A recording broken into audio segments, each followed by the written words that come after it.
Bismillah ar-Rahman ar-Rahim. Alhamdulillah wa salatu wa salam ala nabiyyina Muhammad wa ala alihi wa sahbihi wa sallam.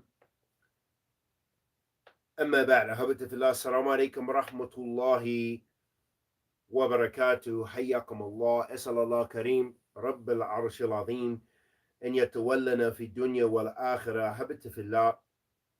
I wanted to try to benefit some lessons from Shaikh Salih Al-Sindee, hafidhullah ta'ala, in a short transliteration, or not transliteration, but a transcription of his of a portion of one of his lectures or one of his durus, and is talking about the concept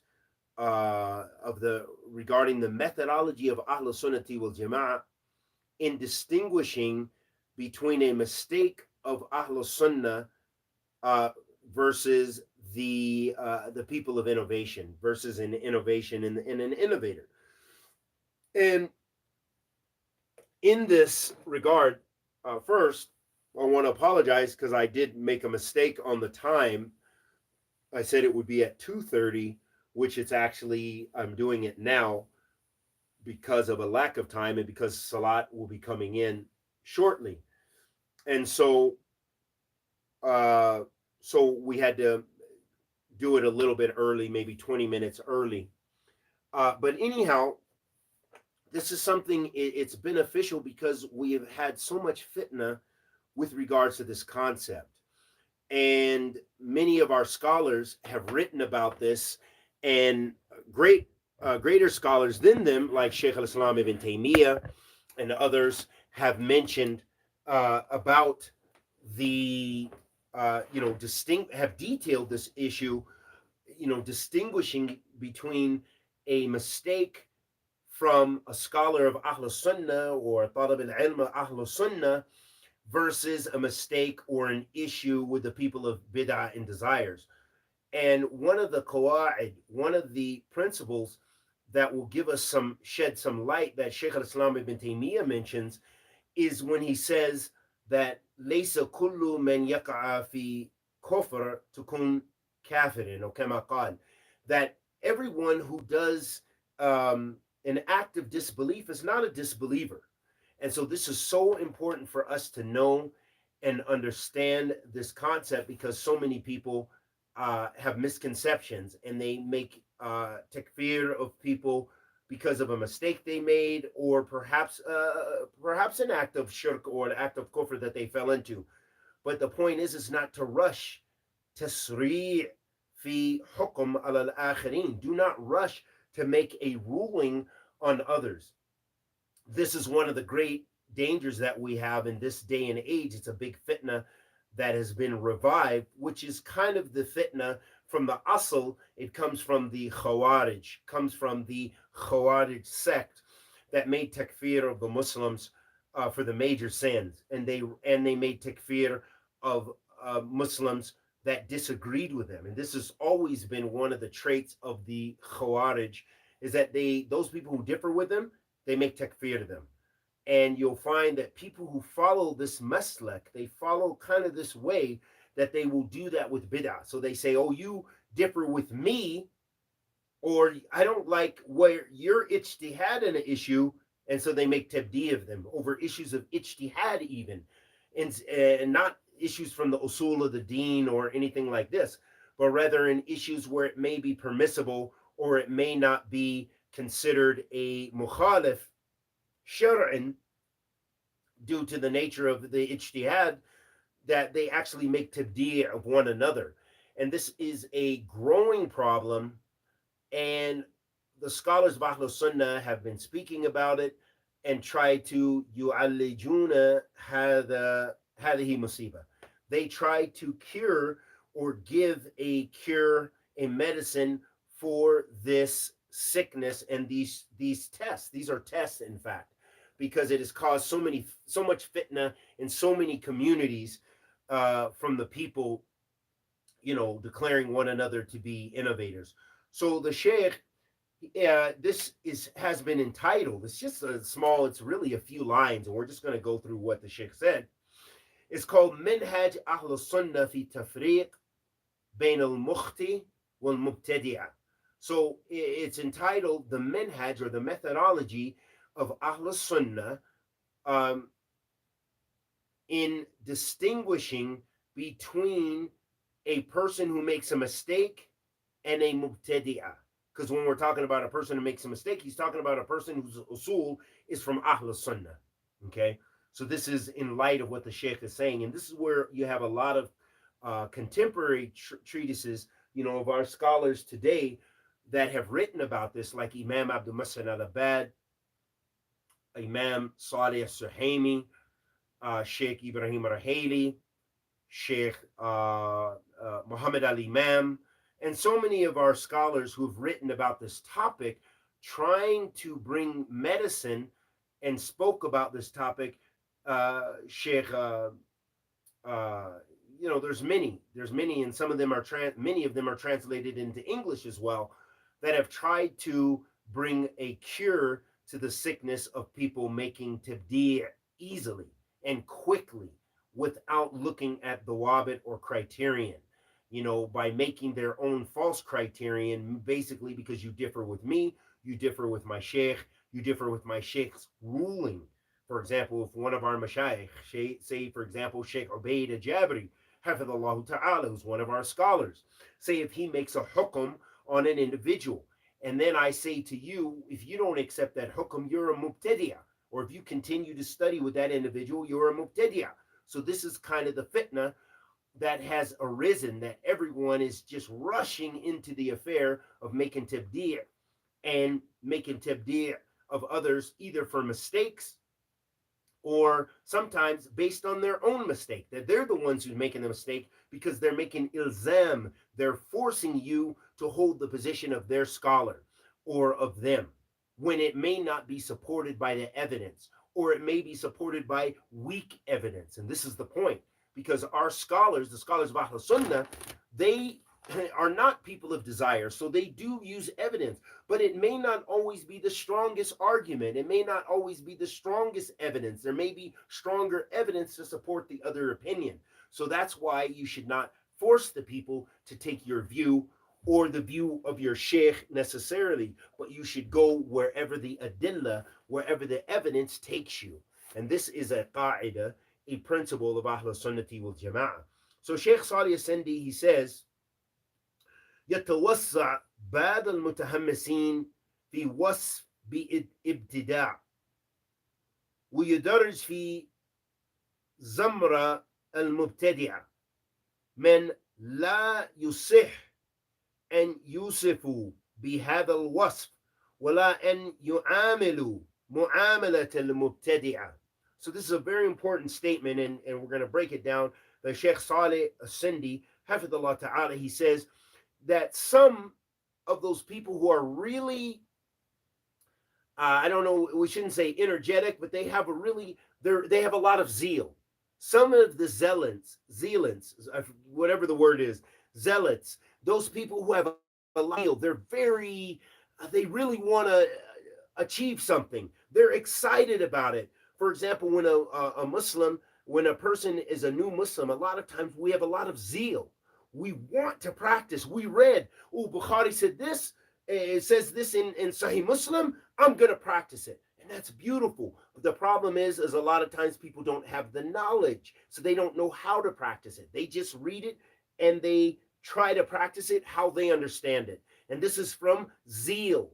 Likewise, you find from the youth of takfir and tabdi', those people who have a lot of zeal, they want things to be a certain way and perfect. And they want to make things perfect according to the minhaj of the Salaf, which is a beautiful maqsad. It's a beautiful intent.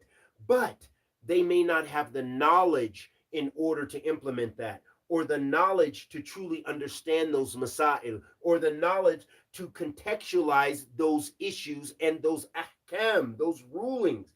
And so therefore, then they make a mistake in their rulings. For example, they see someone, he's sitting with a person who they believe to be an innovator, so they quickly rush to the net and they put it on all their social media things. They may even spy to get a picture. They may even shoot a video maqta and then put something under it, or whatever they do in order to make their case that this person is an innovator. This is through their zeal. Now, it could be either through zeal with a correct intention, like they really believe and they really want to stop religious innovation, or it could be that they're zealous and they may have evil.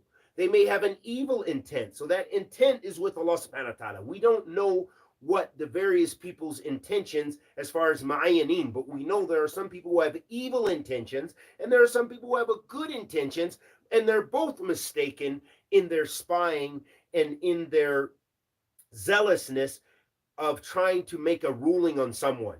So I hope that that's clear, that we have a good idea about what we're talking about here. So he says that some of the people, that they broaden this concept and they are very zealous in ascribing innovation to other people and to put someone, hold someone as an innovator.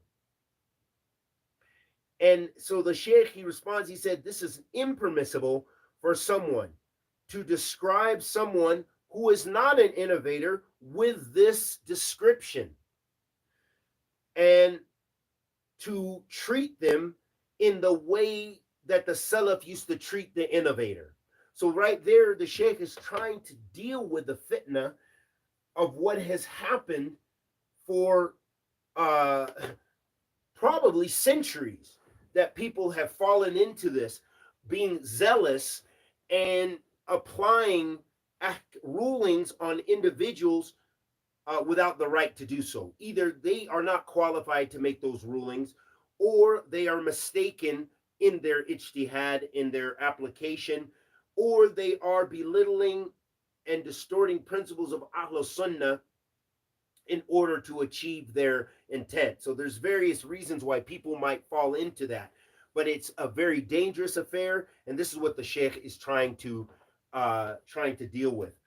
He goes on to say, Al-Hukm al-Akhirin yahtaj ila qudra kabir min ilm wal-fiqh wal-wara' wal-taqwa wa illa waqa al-insan fi dhulm. That's very, very important what the Shaykh is saying there. So he's mentioning the fact that a hukum, a ruling on a specific individual, because, for example, when we talk about takfir and when we talk about tabdi', we can divide it into two types, if you will. And this comes with many when it comes to applying rulings on other people, and even when you tafsiq, declaring someone to be a fasiq, a wicked fasiq, that you can categorize that in two types. There is what is called, for example, in the issue of takfir al-ma'ayyin wa takfir mutlaq. Takfir al-ma'ayyin, this means you are applying a ruling on a particular individual. So you're saying Khalid Green did this, he is this. Takfir mutlaq is the general takfir. For example, whoever steps on the Quran is a disbeliever. That's a general ruling. And so that is not on a specific individual. That's called takfir mutlaq. Takfir al-ma'ayyin is when you apply it to a particular individual. Likewise, the same with tabdi'. Some people, so for example, you may say whoever does such and such actions is a mubtadi'ah. Okay? Whoever celebrates the Prophet ﷺ's birthday is a mubtadi'ah, for example. And when you talk about, so that we say that's tabdi' mutlaq. That's the general tabdi'. Whoever does this is this. And the scholars, they describe that as a wasf. It's a description. It's a description, a general description. When you talk about a specific individual, you're talking about the person who falls into that. For example, Muhammad Falah over here, he celebrates the Prophet's birthday every year, and he has a dance at his house where the sisters come over and they take off their khimar and they dance and they do the whirling dervishes stuff there. So he is a mubtadi'ah. Muhammad Falah in that house is a mubtadi'ah. That is tabdi' al-mu'ayyanin. That is implementing tabdi', or the concept of declaring someone an innovator to a specific individual. So that is to give you an idea about these. So he says a ruling on others, this requires that a person has a qadr kabir, a lot of this. They have a lot of knowledge, ilm. That means you have to have knowledge, ilm, wa fiqh. And he says also fiqh, meaning that they have understanding. They have comprehension. It's not just that they memorize some books. What if they memorize this whole mujalladat of on fiqh? This is a mujalladat of fiqh. This is 14 volumes right here about issues of fiqh. Mawsu', fiqh al-Islami, wa qadayat al-mu'asira. They memorize all this. That's pretty strong, and that's a lot of issues regarding fiqh rulings. But that doesn't mean they have fiqh fi din. That doesn't mean they really understand it. They can memorize that and they might not even understand the Arabic language. Or they might not have deep understanding of the Arabic language. But they memorize the actual metan. They memorize the actual text. So he's saying that the person requires ilm. They need knowledge and they need fiqh. They need that understanding.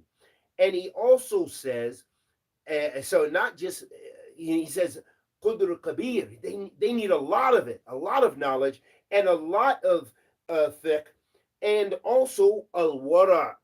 They also need like piety. They need piety and humbleness. And they also need taqwa. You know, a lot of taqwa, that they are people who fear Allah subhanahu wa ta'ala. They fear his punishments and they seek his reward by doing his commands and avoiding his prohibitions. Okay. And then he says otherwise they end up oppressing someone. They can end up oppressing someone. Now let's take a look at that. How many people have we known who are oppressed?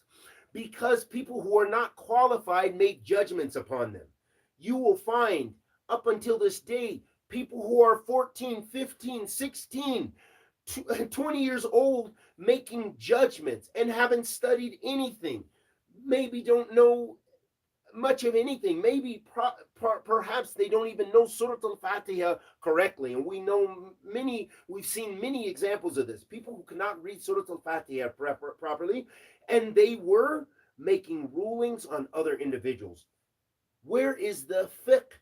Where is the qudra kabir fil ilm? Where is that big, the example of them having a lot of knowledge?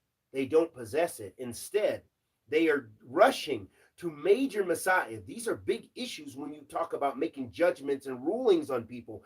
That's why we have what? We have in Muslim lands, we have the qudat. We have the judges in a Muslim land, Islamic judges who are grounded in fiqh. And they make rulings and judgments on individuals in the court system. It's a process. And likewise, we rely on the ulama in this matter of making tabdi' and tafsiq and takfir on people and so forth. But these are, meaning these people are all steeped in knowledge. They're not just lay persons in the individual talib al-ilm, as we mentioned the statement yesterday of Shaikh Imam Fawzan, in which he said that the student of knowledge, the basic student of knowledge, the beginning student of knowledge, and the lay persons do not have a right to enter into these affairs of takfir, tabdi' and tafsiq.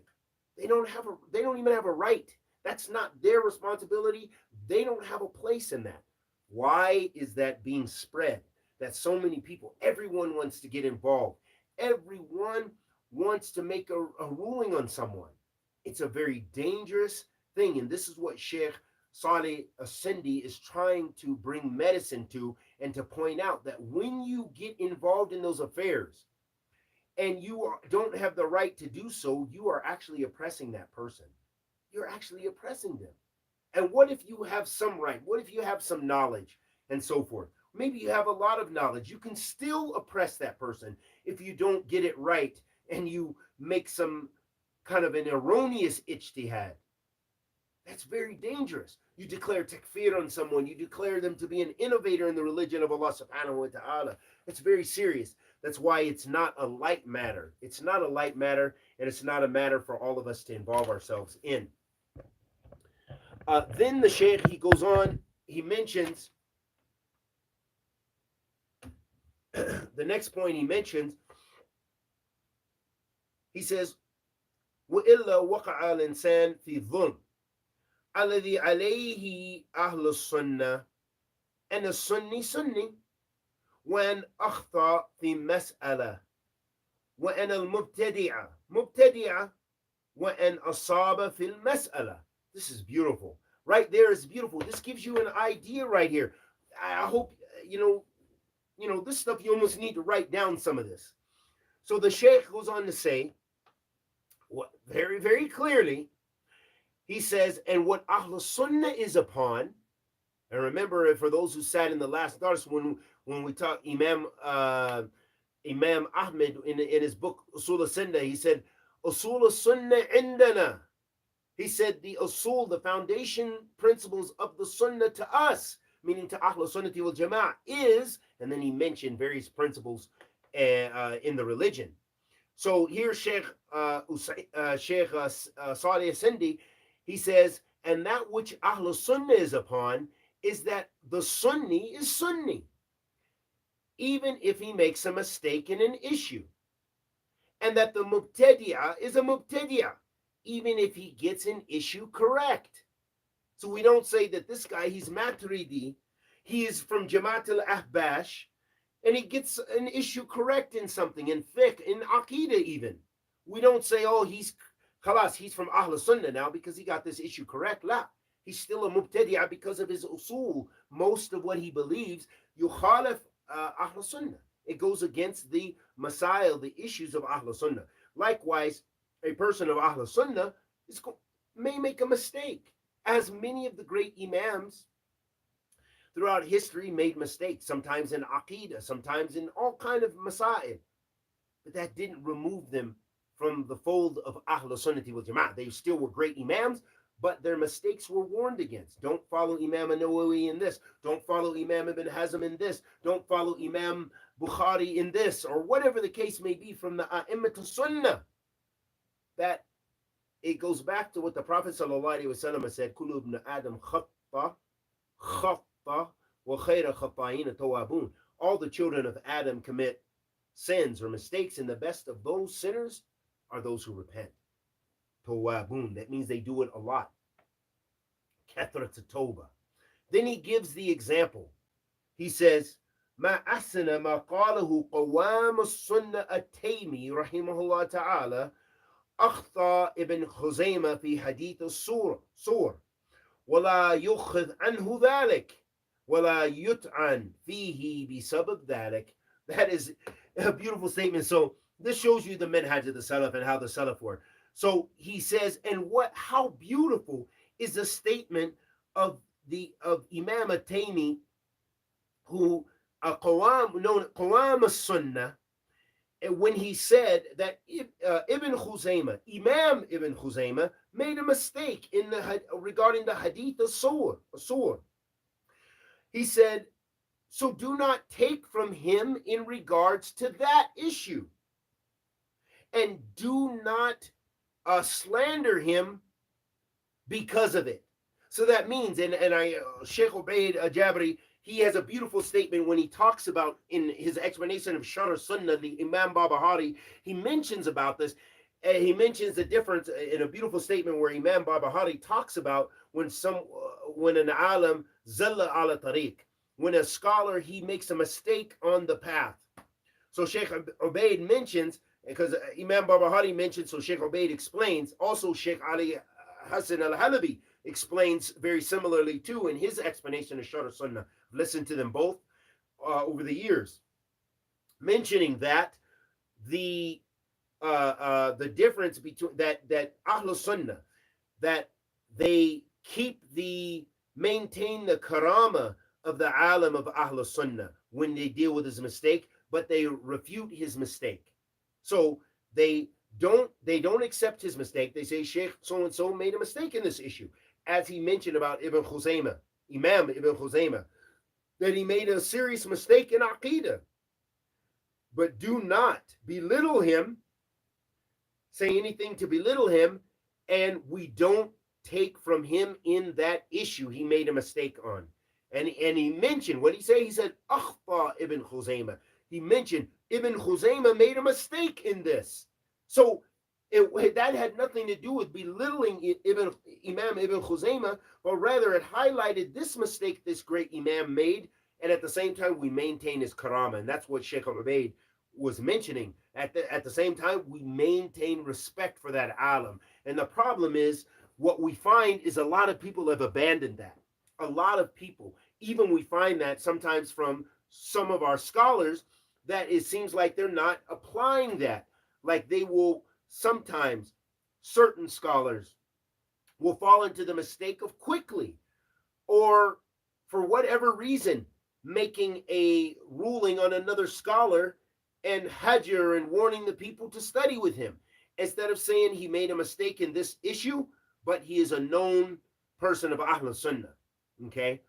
And you can see the fawda and the problems and the chaos that results from that when the scholars of Ahl Sunnah split. They're on the same minhaj, they have the same ulama, they take from the same sources, but they may have differed in an issue of ijtihad, or one may have made a mistake in an issue, or have some kalam or some speech which is too general that needs clarification, or detail something in which they made a mistake in the details, which they should have left more general. And whatever the case may be, but it's knowing how to deal with others, and how and when to make a ruling on others, if you are qualified to make a ruling on others. So it's very important, these principles, and this beautiful example that Shaykh Salih Al-Sindee gave. He then says, "Anzur lil-i'tidal fi ta'amul." He says, and look at the balance, or justice, the balance in relating to, in their relations, in the relation of Imam At-Taymi with regards to Imam Ibn Khuzaymah. Look at the balance he had. Yeah, he made a mistake, but let's not abandon him. Let's not abandon his books because he made this one mistake in Aqidah. It's a mistake in Aqidah. And it would be a very serious mistake. If someone else were to say this, the people would run to take him off the Sunnah. Okay? So it shows us that you should be just and balanced and not rush. And this is what we see from a lot of the major scholars, is that they're not rushing, that they take their time and they look, and they when they deal with making a hukm ala akhirin, and they maintain the karama and the respect for the other imams of Ahl Sunnah, even if they make mistakes in issues of Aqidah. But it just depends. There are some Messiah that take you off the Sunnah, obviously. There is a time to take someone off the Sunnah, but it shows the balance of not rushing and not quickly, and using criterion. And this is for the people of ilm who know those dawabit, who know those criterion, who know the balance and how to practice and contextualize those principles. Then he goes on to say, he says, as-sunnah fi nufus ahl sunnah azima. He said the sunnah to the personalities of Ahl Sunnah, or the souls of Ahl Sunnah, or the individuals of Ahl Sunnah, is azima. It's azim. It's not something light. When we talk about the Sunnah of the Messenger of Allah sallallahu alaihi wasallam, and we talk about when someone is a Sunni or they're a Mubtadi'ah, these aren't light issues. It's very something great to Ahl Sunnah, because they take it so serious. Their whole life is dedicated to practicing the book and the Sunnah and the madhab of the Salaf of this ummah, and preserving that path. and exalting that path and pushing that path. So you see how important it is that they take it very seriously. So then he goes on to say, he says, and so he's going to illustrate that. He says, "Men kana min ahliha da'iyan laha, فهذه حسنات عظيمة يلاحظها أهل السنة ويراعونها." He says, and so this, it shows the greatness with the adherence of Ahl Sunnah to its people, and that that they respect the Sunnah of the Prophet ﷺ, they respect the du'at who call to it, because it is something, the caller to it, this is something which is immensely great and rewarded. So they're not, so Ahl Sunnah doesn't take it lightly. These things are not taken lightly. He says, أين مكان السنة وتوحيد في نفوس هؤلاء الذين يخرجون أهل السنة من السنة بسبب زلة لا يخرجه بها أهل السنة وعلمائها. So he says, where is the place of the Sunnah with those people? You know, how important is it to those people, the Sunnah of the Prophet, the Sunnah, that they rush to take people off the Sunnah for a mistake that they made, when the scholars of Ahl Sunnah have not done that? Okay, so he's pointing out the importance to the people of the Sunnah that they take these issues seriously and they don't play with these issues. Whereas the people who are mutahammisin, they are people who are zealous, like a lot of the zealous youth, and people who get caught up in these issues, that they're quick to get involved in these affairs. And it shows that some of these people are not really serious about the Sunnah, because they're only practicing some of it. And they're not serious about the Sunnah because they're operating on jahil. And they're not serious about the Sunnah because they're operating based on their desires. Okay? So it shows how serious and how dangerous it is. He says, هناك فرق بين المبتدع الضال وبين مخطئ من علماء أهل السنة شابت لحيته في نصرة السنة وأخطأ في مسألة وكل ابن آدم خطأ يصبح هو وشر المبتدع سواء. لا, he mentioned a question. يصبح هو وشر المبتدع سواء. Right. He says here there's a difference between the misguided innovator and the one who makes a mistake from amongst the ulama of Ahl Sunnah. And this imam, his beard has become gray with all the years he's devoted to assisting and supporting the Sunnah. And then he makes a mistake in an issue. And then the Shaykh goes on to say, and he paraphrases the hadith of Rasulullah sallallahu alaihi wasallam. We mentioned, وَكُلُّ ibn Adam khata, and all the children of Adam make mistakes. And he says, it has become, he has become in their eyes shar, or he's made evil, the mistake of this person, their mistake equal to evil, the evil of an innovator, and he's made that the same. He's made it the same. He says, هذا والله ليس من العدل في شيء وليس من مسلك أهل السنة. He says this, he says, by Allah, is not from justice at all, and it is not from the way of Ahl Sunnah. And thus ends the short maqta' sawtiya of the Shaykh. We ask Allah subhanahu wa ta'ala, the Almighty, to accept our good and forgive our evil. Bless us with ilm nafi'a, rizqan tayyib, wa amalan mutaqabbalan. May Allah subhanahu wa ta'ala forgive us, grant us success fi dunya wal akhirah. bless us with those things that please him, and protect us from those things which displease him. Wa sallallahu wa sallam ala nabiyyina Muhammad.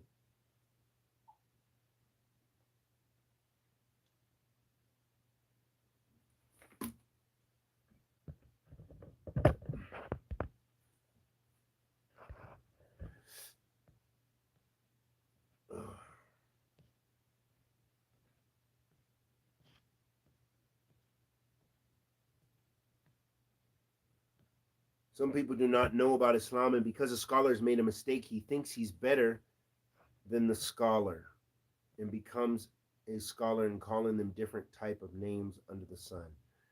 Yeah, some of the people, they try to raise themselves up really off the backs and mistakes of others. You know, they will, and they spend their time and they unite on the mistakes of others. They unite even on bid'ah. For example, even some of the you have the guys like SP Files and SP something else like this, where they have united together various individuals to try to belittle Salafi publications and talk about all their mistakes and their issues of Hizbiyah, and even paint them, you know, with issues of kufr sometimes and stuff like this. And even some of the scholars they talk about. So you can see these people have united as a hizb, as a type of a group, in order to belittle even scholars of Ahl Sunnah.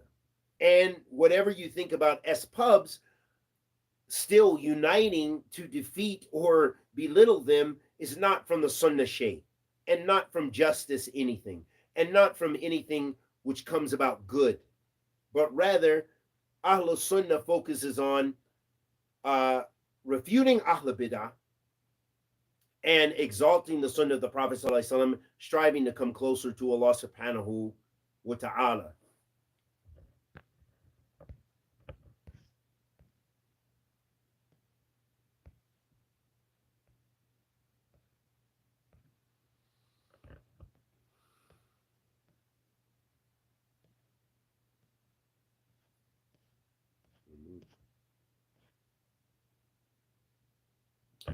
Is Shaykh Rabi' right from taking Al-Halibi from the Sunnah? Well, I looked at the issue, and as many of our scholars, you'll find that the scholars, they differed. Some of our scholars, they made tabdi' of Shaykh Ali Halabi, like Shaykh Rabi', who spoke very harshly against him and very sternly against him. And many others of our mashayikh in Medina and other places made tabdi' of him. And some of our scholars did not make tabdi' of him and said he made a mistake in such issue. And some of our scholars actually didn't even get into the issue of whether he made a mistake or not. So there was different muwaqif. I looked at what some of the issues that Shaykh Rabi' mentions about Shaykh Ali Al-Halibi. And some of those things, I don't know if he got them from students who brought them to him. Some of the things were just not true. They just weren't true. They were not truthful. So may Allah forgive us, forgive Shaykh Ali Hassan, and forgive Shaykh Rabi' for all the fitna that it caused between Ahl Sunnah and the hatred that it caused between Ahl Sunnah, because there wasn't always justice dealt with in that matter. Some of the things, for example, let me just be straight to the point and give you some examples. For example, saying he's a student of Shaykh Al-Albani. I don't know in any way you could make that claim. I don't know how someone could make that claim at all. I don't know. Also, saying that he supported Wahdat Wujud, or Wahdat Adyan, that he supported the unification of religions. This is kufr. To say that the Christians and the Jews, that we all, we're all brothers on the same creed. No, that is kufr. So to say that about Shaykh Ali Halabi, and he responded to that, he said, that is something I don't forgive Shaykh Rabi for that. So it shows us how, unfortunately, those things, they blow up, and why you shouldn't waste your time and get involved in taking sides and this and that and the other. especially if it's not based on knowledge. You want to make sure you make the rest of the issue. And so for me, it was important to a degree to read what both sides said.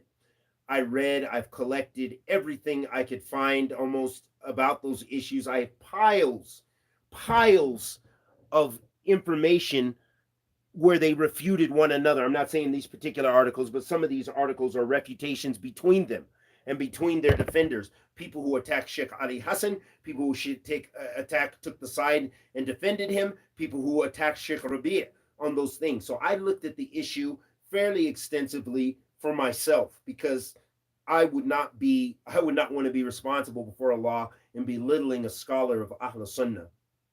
And where you see a mistake, you can't accept a mistake. So that's what I can say about that issue and many other issues that has befallen between scholars of Ahl Sunnah regarding individuals, especially because, as I mentioned yesterday, these are issues of ijtihad. So if someone declares someone an innovator, it has to be based on evidence from the Quran and the Sunnah and the madhab of the Salaf.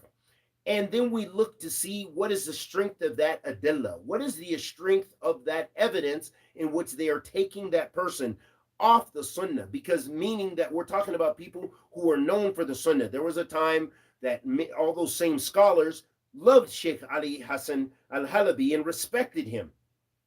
But now some of them regarded him as one of the biggest innovators in this time. So what is the reasons for that? What is their evidence for that? So then we have to look at their evidence, unless you're forced to be in a situation where you blind follow. Maybe that's your situation. I don't know. Many people are in that position where they have to blind follow. Me, I studied with a lot of those scholars. I can't do that. That's not permissible for me just to say, well, Sheikh Rabi said, or Sheikh Ali Hassan said, or Sheikh this said, Sheikh Ibrahim Raheli. If I have the qudra, if I have the ability to go into research in that issue, and if it's even an issue worth researching, I need to look at it based on knowledge, based on the limited knowledge that I have, so that way I can make a determination based on that. I can't just jump on the backbiting bandwagon, because that could be a form of backbiting, and it could fall into what Sheikh Salih Sindee mentioned about dhulm, about oppressiveness. So we don't want to be a person of oppression. So this is what I say with all of those issues, that if you have the knowledge to look and make research into those issues, then that's what would be the case, if it's even relevant to you. For some people, it's not even relevant to them. But so it's very important to not just jump into every issue and every attack, even between Ahl Sunnah, or people who are regarded from Ahl Sunnah, who wrote tons of books defending the Sunnah and exalting the Sunnah and refuting Ahl Bid'ah, and lectures and teaching the books of Ahl Sunnah. So you have to be cautious about taking them off the Sunnah. May Allah subhanahu wa ta'ala forgive us and grant us all success. Ameen ya Rabbil Alameen.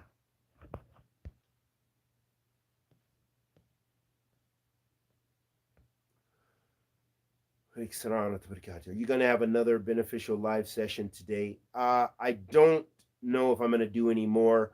I'm going to get ready, pray Asr, then I'm going to eat lunch, and then I don't know if I have any time after that. I'm not sure, because I'll have to travel. I'll be preparing to travel.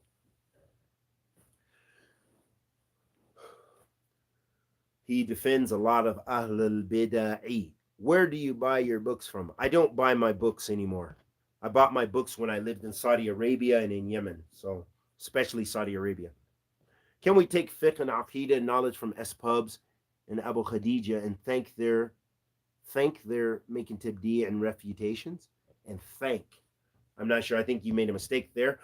I didn't say you couldn't take from them, so I didn't make a fatwa on that. However, I would say be cautious. I say if you don't need to, go to where you're not going to have doubt. So if you have doubt about their knowledge or about the hizbiyah, some hizbiyah that some of them have fallen into, then go elsewhere. There's plenty of students of knowledge from Ahl Sunnah that are in the West that you can take from, where you don't need to. So I don't know. I know a lot of people who don't take from them. who don't hate them, but they don't take from them because they go to other places where they can get clean drinking water. So if you feel that's where you need to get your clean drinking water, then do so. Just make sure you don't get any speckles in there. None.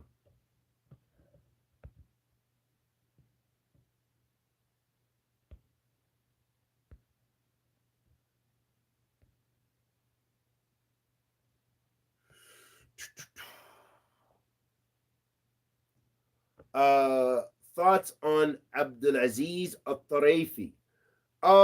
If you really want to know, you could ask the scholars if you want to know about his status and stuff like this. That would be the best way.